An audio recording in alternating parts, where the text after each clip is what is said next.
हमजा ने सादिया से छुपकर दूसरी शादी कर रखी है और क्या हमजा अपनी दूसरी बीवी से मिलने ही इस्लामाबाद जा रहा है और क्या फाहद के कहने पर अहमर का बॉस उसे नौकरी से निकाल बाहर करेगा। हमजा जिस तरह से सादिया से अपना मोबाइल फोन छुपा रहा है इससे तो साफ जाहिर है कि हमजा ने दूसरी शादी कर रखी है और इसी वजह से हमजा बार बार इस्लामाबाद जाता है। लेकिन ये बात हमजा सादिया को नहीं बता पा रहा क्योंकि हमजा ने सादिया से तो मोहब्बत की है, लेकिन उसने कभी सोचा भी नहीं था कि उसके दोस्त की डेथ हो जाएगी और सादिया बिल्कुल अकेली रह जाएगी। ये सब कुछ सिर्फ एक हादसा था। लेकिन जहां हमजा को अपनी मोहब्बत मिल चुकी है तो दूसरी तरफ उसने पहले से ही शादी कर रखी थी और ये बात सादिया को मालूम नहीं है। सादिया अपने भाइयों की वजह से काफी ज्यादा परेशान है, लेकिन उसे इस बात का अंदाजा ही नहीं है कि उसके अपने शोहर ने भी उसे धोखे में रखा हुआ है। हमजा तो इस्लामाबाद चला जाता है, तभी सादिया अहमर को कॉल करती है और कहती है कि अहमर तुम बिल्कुल भी परेशान ना हो, हमजा ने अपने वकील से बात कर ली है, जरूर इस मसले का कोई ना कोई हल निकल आएगा। जिस पर अहमर कहता है कि ठीक है गुड़िया बाजी, मैं शारिक भाई को बता देता हूँ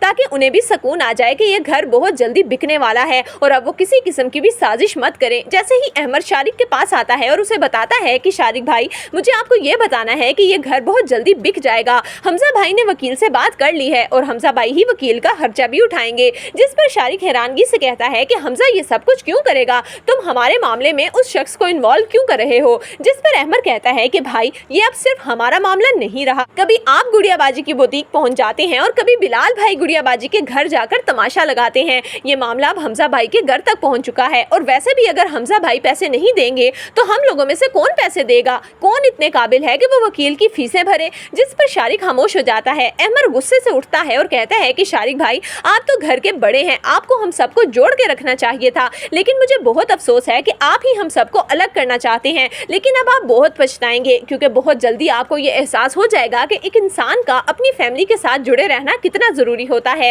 ये कहकर अहमर वहां से चला जाता है। शारिक मुस्कुराने लगता है और सोचता है कि वो दिन कभी भी नहीं आएगा क्योंकि एक दफा ये घर बिक गया तो फिर इन लोगों के ऐश ही ऐश होंगे। जबकि दूसरी तरफ अहमर और आफिया में नाराजगी के बाद सुलह हो चुकी है और अहमर बजाय फाहद की बात मानने के अपनी मर्जी से अपने प्रोजेक्ट को डील कर रहा है और ये बात फाहद को बहुत बुरी लगती है। वो तो आफिया और अहमर को एक दूसरे से अलग करना चाहता था, लेकिन ना ही अहमर और आफिया में कोई लड़ाई हुई और ना ही इस प्रोजेक्ट की वजह से अहमर पर कोई फर्क पड़ा। इसीलिए फाहद गुस्से से अहमर के बॉस को कॉल करता है और कहता है कि तुम किस किस्म के बॉस हो, अपने एक एम्प्लॉय को सीधा नहीं कर सकते। अहमर अपनी मनमानियां करता फिर रहा है और तुम कुछ भी नहीं कर रहे। जिस पर अहमर का बॉस कहता है कि सर मुझे बताएं कि मैं क्या कर सकता हूँ। फाहद गुस्से से कहता है कि अहमर को नौकरी से फायर कर दो, मैं उसे मजीद खुश नहीं देख सकता और अगर तुमने ऐसा ना किया तो मैं अपनी कंपनी के सारे प्रोजेक्ट्स तुमसे वापस ले लूंगा और तुम्हारी कंपनी दिवालिया हो जाएगी। ये सुनकर अहमर का बॉस तो बहुत परेशान हो जाएगा और वो फैसला कर लेगा कि वो अहमर को फायर कर दे।